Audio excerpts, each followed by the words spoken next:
为了享受69折优惠，我选择深夜去吃海底捞。没想到刚坐下，菜单上缓缓出现几条规则：一、不要在海底捞店大声喧哗；二、只能与红马甲服务员说话，不能拒绝他的请求；三、杯中饮料喝完后，请在30秒内找服务员添加；四、不能吃辣的顾客面前不能出现辣锅；五、不要让女厕所的小女孩抓到你；六、不要伤害店内的宠物狗；七、找到顾客中隐藏的规则制定者将获得一次惩戒权利。我环顾四周，发现其他顾客也被这份点菜页面吓到了，表情凝重。几名服务员不知从哪里冒了出来，大家吓得大气不敢出，整个店内充斥着紧张的气氛。忽然，一位光头大哥站了起来，他指着服务员骂骂咧咧：“什么破店，好好吃个饭，搞这种名堂，别再装神弄鬼了，让你们经理滚出来！”空气像是瞬间被凝固住般，大家的心都提到了嗓子眼。因为游戏规则的第一条就是不许在店内大声喧哗。服务员歪了歪脑袋，脖子处发出咯吱咯吱的响声。光头大哥继续骂道：“就不应该半夜来吃火锅，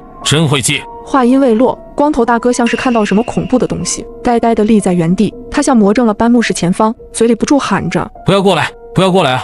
我朝目光的方向看去，明明什么都没有，下一秒光头哥就被爆头嘎掉了。然而坐在光头大哥对面的女人吓得发出刺耳的尖叫，完了，她也违反了规则。果不其然，几秒后，女人紧跟着爆眼而嘎。我看着眼前的情景，吓得合不拢嘴。这时播报声响起：“尊敬的顾客朋友们，你们好，欢迎来到深夜海底捞游戏。从此刻起，你们将与外界隔绝，只有坚守秘密到最后的一个人，才能活着走出这里。这是一场正义者的审判，请大家争取在凌晨2点之前完成任务。凌晨2点后，店内剩余的人员将强制清除。1号、2号出局，游戏继续。”话音刚落，周围就议论纷纷。然而，刚刚光头男和女人的菜单上出现了一行字：1号，在逃杀人犯，曾伤害过一名流浪老人；2号，黑心老板娘，售卖劣质眼药水，致使多人失明。紧接着，每个人的头顶上都出现了一串闪着蓝光的小字：心理医生、老师、美容师、宠物博主、网络主播、学生，每个人的身份都完全公开了。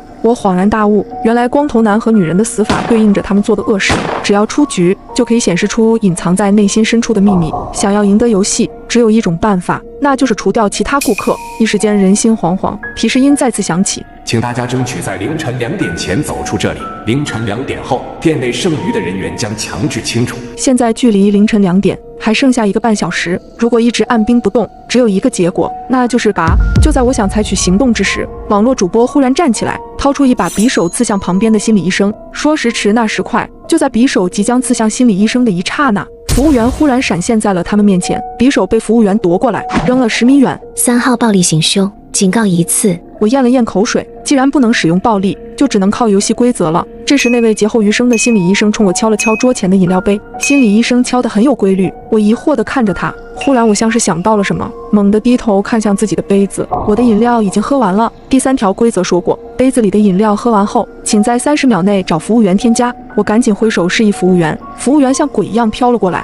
为我倒完饮料后，服务员并没有离开，而是一直站在我面前。我低着头，紧张的冷汗直流。亲爱的顾客，请问你需要肥牛卷吗？这种情况下，谁还能吃得下肥牛卷？我刚想拒绝，猛地想起之前菜单上的规则2，请不要拒绝红马甲服务员的请求。我用余光瞄向服务员穿的马甲，正是红色的。需要。